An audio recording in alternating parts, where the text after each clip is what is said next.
Hello and welcome to Mr. Excel 101. In this video, I'm going to be running you through data management, um, understanding how to create tables and use conditional formatting.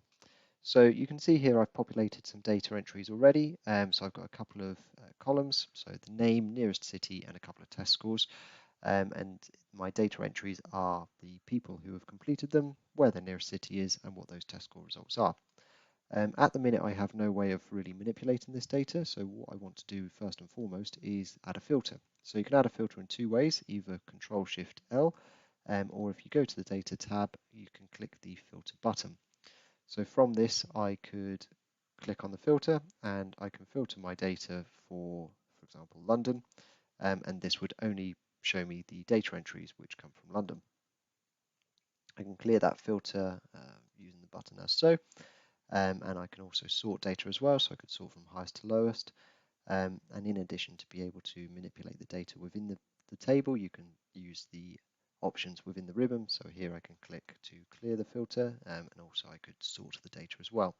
So if I'm sorting it, I could sort by more than one column. So for example, if I do test score 1 by lowest, by highest to lowest, I could add another level, which is then test score 2 by highest to lowest.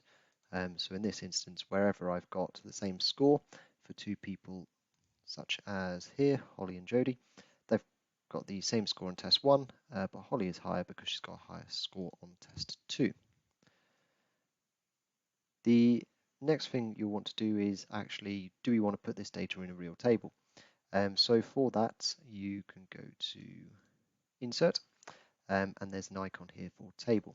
So if you click on that, that will automatically pull your data range. So you want to double check that. You can see I've got the dotted line around it, so this is the data range that I want. And in this instance, my example does have headers. If your example doesn't have headers, obviously just unclick it. Once you click OK, that will convert your data into a table. So for example, if I added in test 3 score, then that column would then automatically be added to the table.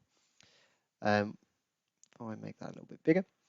So the next thing I wanted to cover is conditional formatting. So you can see here I've got lots of data values. Some of them are high, some of them are low, and it's not immediately clear what data is what. So some of the best ways that we can show the data is to sort the data, so we can see we've already sorted it from high to low. But if I mix that all up again, if I sort by location, then we could also highlight the range that we want and click on the conditional formatting. So within conditional formatting, there's a couple of kind of default options here. So I could put in a color scale as an example, and in this instance, I'm highlighting the lowest values as being darkest red, or the alternative, which is then showing the highest values to be darkest red and the lowest values to be white. So here you can see that we can very clearly see that James has got a very low score in test 1. You could then apply additional conditional formatting level. So just as a data bar here. So again, we've got two sets of conditional formatting on this data to highlight what's actually going on. This is also a great way of showing if you've got duplicates. So if I highlight cell rules with duplicate values, you can see here we have lots of instances where our nearest city has come up more than once. And finally, if you actually don't like any of those rules, you could clear the rules and you can make your own. So in this instance, we could say format cells that have a cell value equal to London and color those cells. If I do find fill, we'll color them yellow. So in this instance, we've just highlighted our cells which are down as London. And if I add a new row into this, so let's add Joe H. From London, you can see that because I've created a table, the next row down is automatically added to the table, and automatically then applied is the conditional formatting as well. Thank you.